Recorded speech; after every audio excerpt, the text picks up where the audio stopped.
lo primero que vamos a hacer es crearnos nuestra base de datos. Para esta demo voy a utilizar SQL Server 2008. Es importante que los que van a utilizar Visual Studio 2010 sepan que Visual Studio 2010 no tiene soporte para SQL Server 2000. Solamente van a poder utilizar versiones de SQL desde 2005 en adelante. Lo primero que voy a hacer es crearme entonces la base de datos.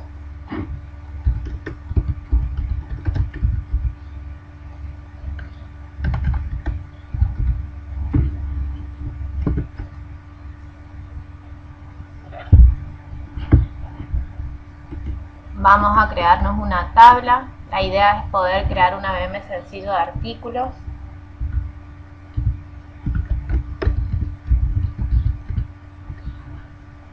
Vamos a agregar el ID de tipo entero, que no permita valores nulos, que sea del tipo identidad,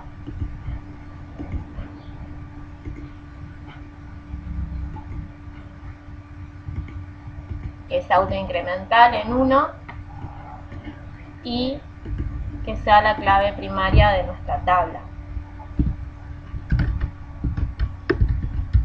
El nombre del producto, vamos a elegir nvarchar de 255, vamos a cambiarle la longitud, que no permita valores nulos, marca,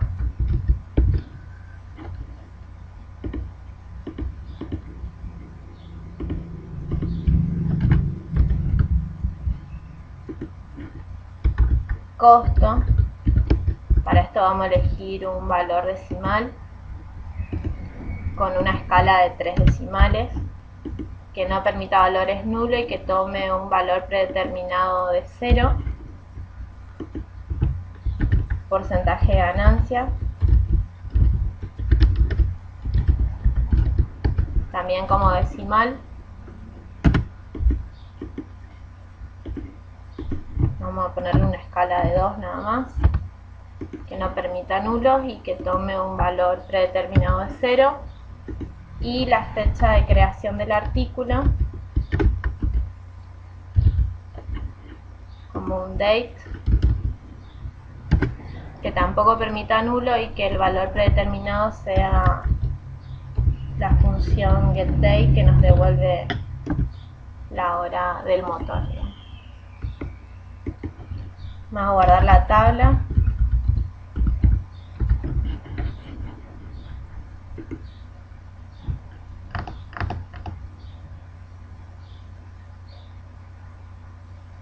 Bueno, ya tenemos creada nuestra base de datos.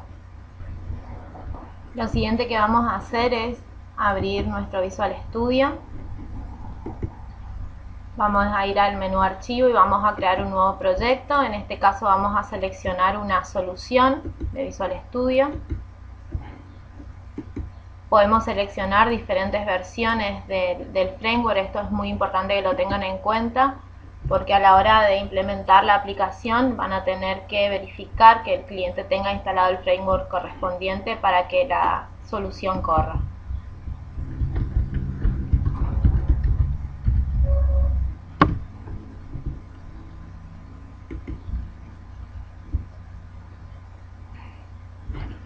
Ya tenemos nuestra solución creada. Lo siguiente es crear nuestras carpetas de soluciones. En este caso vamos a agregar una carpeta que va a contener la capa de datos de la aplicación,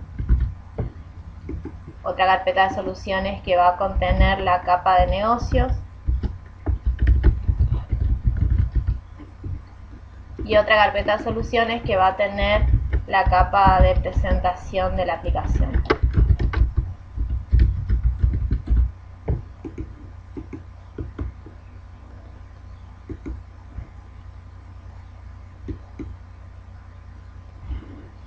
Vamos a agregar nuestra capa de datos. Para esto vamos a seleccionar una aplicación Windows de tipo biblioteca de clases, que vamos a llamar datos.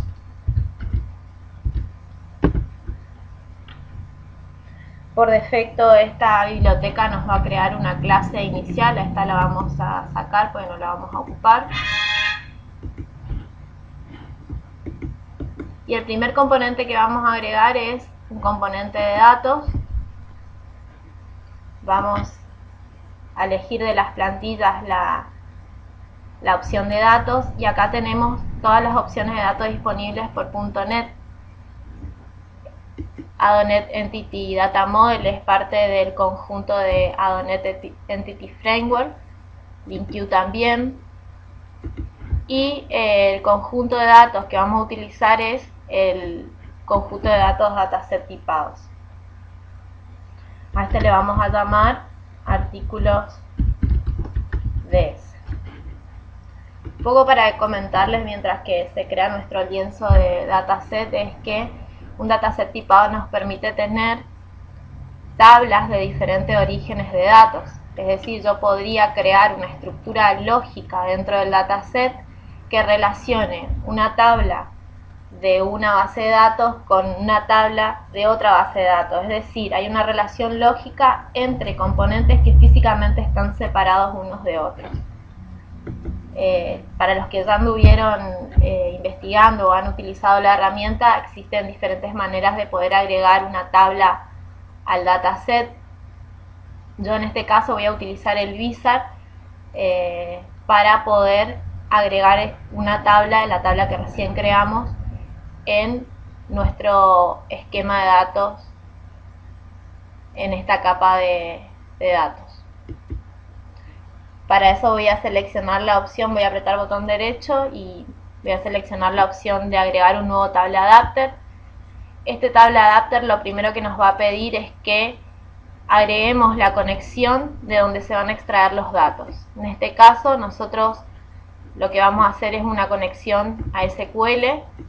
Vamos a seleccionar la instancia del servidor con la cual nos vamos a conectar. En este caso yo tengo dos motores corriendo en esta máquina y la que vamos a utilizar es esta.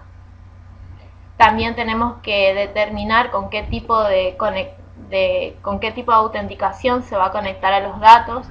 Esto es muy importante a la hora de seleccionar una conexión adecuada, dado que si nuestra aplicación se va a implementar en una red con dominio, lo más probable es que la autenticación más correcta en este caso sea una autenticación de Windows, y en el caso de que no se requiera mucho control, una autenticación SQL. En este caso yo la voy a dejar con autenticación Windows y voy a buscar la base de datos que recién creamos. Probamos la conexión, se estableció correctamente y ya tenemos nuestra conexión a la base de datos. Aquí podemos ver la cadena de conexión. Esta cadena se va a guardar en nuestro archivo de configuración. Después les voy a mostrar dónde va a parar esta cadena de conexión. Y el asistente nos va a permitir seleccionar 3 opciones para poder agregar una tabla a este dataset. En este caso yo voy a seleccionar la primera opción. Aquí tenemos un botoncito de opciones avanzadas que nos va a decir qué se va a hacer con esa tabla. En este caso nos va a decir que va a generar automáticamente las instrucciones de insert, de update y delete contra el motor. Usar simultaneidad optimista tiene mucho que ver con el control de concurrencia. Esto se usa cuando los datos son críticos y que requiere un control adicional que nos permita verificar que cada vez que nosotros quisiéramos actualizar la base de datos, esta no haya sido modificada previamente por otra persona. En este caso no lo vamos a hacer. En este caso no lo vamos a hacer y vamos a seguir con el asistente. Un poco la última opción no la expliqué mucho, pero para el caso en que la base de datos hayamos definido columnas de tipo identidad, como es nuestro caso, nos permite que después de hacer algún tipo de operación de inserción o de actualización, estas nos permita traer el valor actualizado o que le corresponde en el motor, también así en columnas calculadas. De caso nosotros tenemos una sola tabla en nuestra base de datos, la vamos a agregar. Vamos a seleccionar todas las columnas y de esta queremos que el nombre del producto sea el orden en el que se van a mostrar los datos.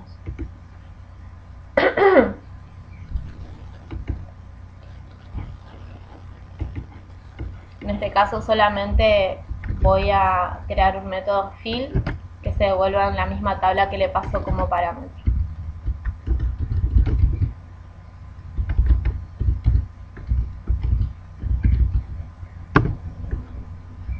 Al final del asistente nos va a decir qué instrucciones se han creado para poder gestionar estos datos. Y bueno, se ha creado correctamente una select, un insert, un update y un delete. Bueno, y acá tenemos nuestra tabla, nuestro modelo lógico de nuestra aplicación. Como vemos, el esquema que nos propone los datasets es una estructura de tabla con dos componentes, una tabla y un adaptador. Esta sección es la que se encarga de todo lo que sea una relación directa con el origen físico de los datos. Se encarga de conectar y desconectar con la base de datos, de mandar las funciones de inserción al motor. Y esta otra es el mapeo de las columnas de la tabla física con la tabla lógica de nuestra aplicación.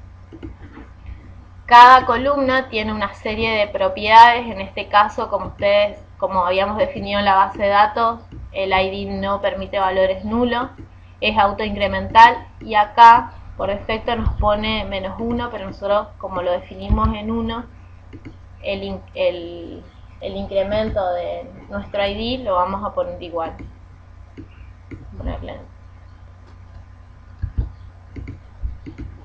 Bueno, producto tampoco permite nulos, es de un tipo string. Y acá hay una propiedad con la cual tienen que tener bastante cuidado, que nos puede generar excepciones no controladas en la aplicación. En este caso yo la voy a dejar vacío porque pienso poder gestionar la validación desde otro punto. Bueno, vamos a guardar nuestro modelo. Otra de las ventajas que se han agregado en las sucesivas versiones de Visual Studio es poder trabajar con clases parciales. Las clases parciales son básicamente fracciones físicas de código de una misma clase. Es decir, yo podría tener varios bloques de códigos parciales de una clase que nosotros desde fuera, para accederla, la veríamos como única, pero que físicamente están descritas en archivos de código separados. Eso hace un poco que la lectura del código muchas veces sea bastante más legible y fácil de ubicar.